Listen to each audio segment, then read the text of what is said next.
Terima kasih pemirsa, Anda kembali menyaksikan Juru Bicara. Malam hari ini kita memiliki tema Memilih untuk Indonesia, masih bersama dengan Dirjen IKP Kementerian Kominfo Republik Indonesia.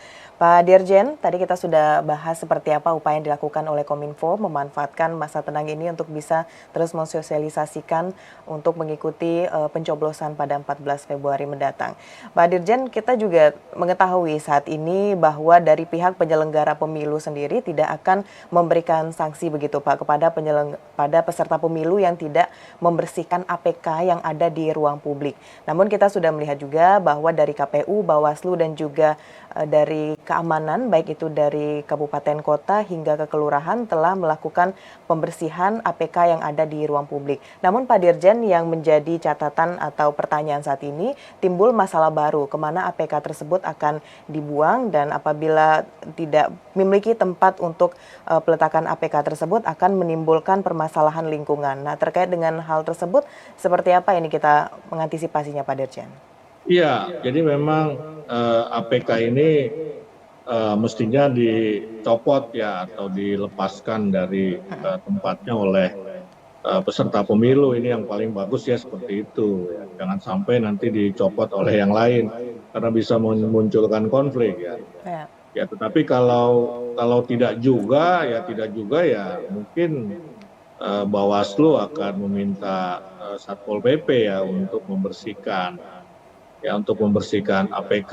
Ya, APK ini ya membuat wajah kota jadi apa ya, crowded dengan gambar-gambar ya begitu kan. Dan juga ini bisa memunculkan masalah lingkungan hidup. Ya, karena itu Kementerian Lingkungan Hidup ya sudah mengeluarkan SE ya, surat edaran ya, bagaimana para kandidat, para caleg, tim sukses, kemudian paslon, capres, cawapres ini ya selain mencopot APK-APK itu juga bisa mengelolanya begitu ya, mengelolanya. Ya, tadi ada berita di satu media cetak ya di Kompas yang saya kira bagus sekali. Di situ ada berita tentang bagaimana mendaur ulang ya APK-APK ini ya supaya dia tidak langsung menjadi sampah dan menumpuk di TPA begitu. Nah, ini saya kira hal yang bagus ya, karena masalah lingkungan yang muncul itu bukan cuma soal sampahnya juga, itu kan banyak APK yang dipaku di pohon begitu kan. Mereka menganggap pohon itu makhluk mati ya, padahal pohon itu kan makhluk hidup juga begitu.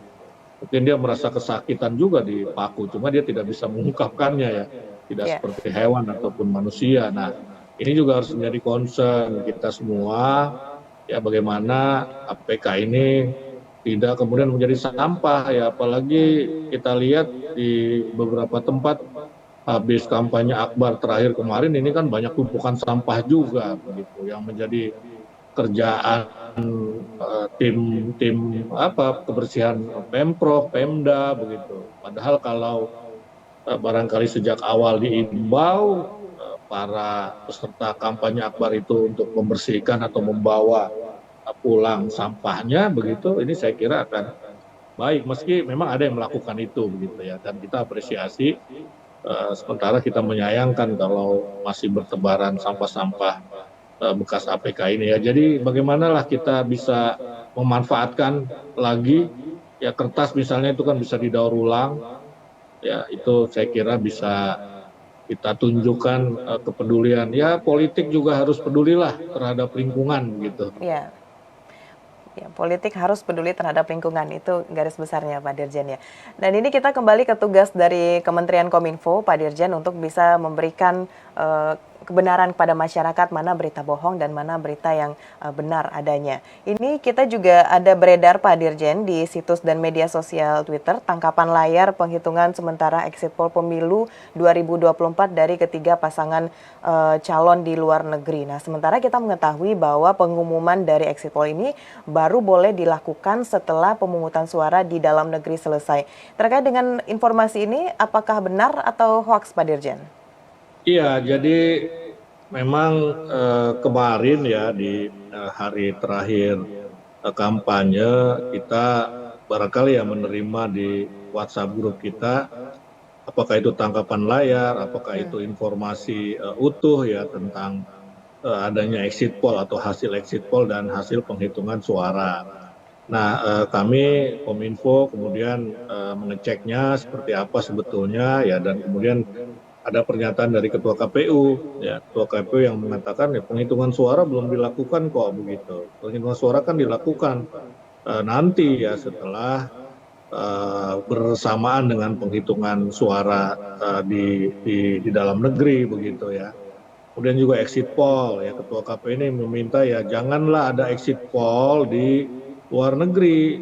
Ya bisa saja exit poll dilakukan ya, karena exit poll itu kan begitu orang habis mencoblos terus ditanya ya kan, ya ditanya dia memilih siapa, memilih apa begitu kan, memilih partai apa. Nah ini ditanya bisa saja begitu, tetapi itu dampaknya ada sehingga dilarang. Apa dampaknya? Bisa mempengaruhi pemilu di dalam negeri yang baru berlangsung 2 hari lagi, 14 Februari. Iya. Ya pemilu di luar negeri kan lebih dulu ya. Kalau sudah dibuatkan exit poll dan hasilnya disampaikan kepada masyarakat, ini bisa mempengaruhi. Ya bisa mempengaruhi, karena itu kenapa Ketua KPU ya tidak membolehkan exit poll itu begitu, walaupun itu bisa dilakukan. Ya, jadi saya kira kita tidak boleh terpengaruh ya oleh exit poll ya, karena itu akan mempengaruhi pilihan kita, bisa saja ya. Kemudian yang kedua, kalau hasil penghitungan suara itu jelas hoax ya, karena belum ada kok penghitungan suara Ya. begitu ya. Jadi Kominfo sudah melakukan kontranarasi ya, kontranarasi melalui media publik seperti RRI, TVRI dan Antara. Juga saya kira media-media konvensional atau media mainstream juga melakukan hal yang sama ya. Jadi baik sekali kita sekarang sudah sangat aware dengan disinformasi, dengan hoax yang terjadi di sekitar kita. Ya, jadi di WhatsApp grup yang saya menerima itu ya ada yang kemudian membantah, menyangka, oh bukan ini hoax ini, bukan betulan exit poll ataupun hasil penghitungan suara. Jadi awareness ataupun kepedulian masyarakat ini sekarang sudah bagus lah, sudah baik saya kira. Tetapi ya Kominfo tetap juga melakukan kontra narasi terhadap hoax ataupun disinformasi tersebut. Baik. Nah, ini tadi sudah dijelaskan oleh Pak Dirjen bahwa Kementerian Kominfo akan terus mengawal pelaksanaan dari pemilu ini, mana yang berita benar atau yang hoaks. Nah, selanjutnya Pak Dirjen, ini juga ada beredar informasi pada pemilu 2024 tidak adanya surat undangan fisik. Nah, sementara sebagai gantinya ini masyarakat harus mengecek secara mandiri melalui situs daftar pemilih tetap atau DPT milik KPU. Lantas ini benar atau tidak Pak Dirjen terkait dengan hal tersebut? Iya, jadi undangan fisik itu ya tetap diberikan, ya tetapi memang kalau tidak diberikan bukan berarti dia tidak bisa memilih.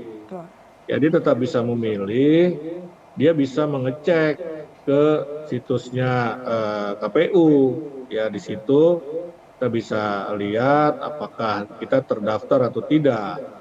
Ya dengan memasukkan tadi seperti di Pemilu Damaipedia, kita tetap bisa memasukkan NIK kita ya, kemudian nanti kita cek kita ada di TPS berapa ya. Kalau kita tidak mendapat undangan, kita bisa tetap memilih dengan KTP, menunjukkan KTP ya, menunjukkan KTP, karena kan keputusan MK di Pemilu 2014 kemarin kan boleh kita menggunakan KTP ya, dan sampai sekarang kita boleh menggunakan KTP. Cuma biasanya yang menggunakan KTP yang tidak mendapatkan undangan itu setelah selesai yang mendapatkan undangan, jadi di atas pukul 12 biasanya gitu. Dengan catatan masih ada surat suara ya, kalau tidak ada surat suara ya tidak bisa. Tapi biasanya ada surat suara karena akan dilebihkan gitu ya, atau memang lebih karena ada yang tidak hadir barangkali seperti itu. Jadi bisa tetap menggunakan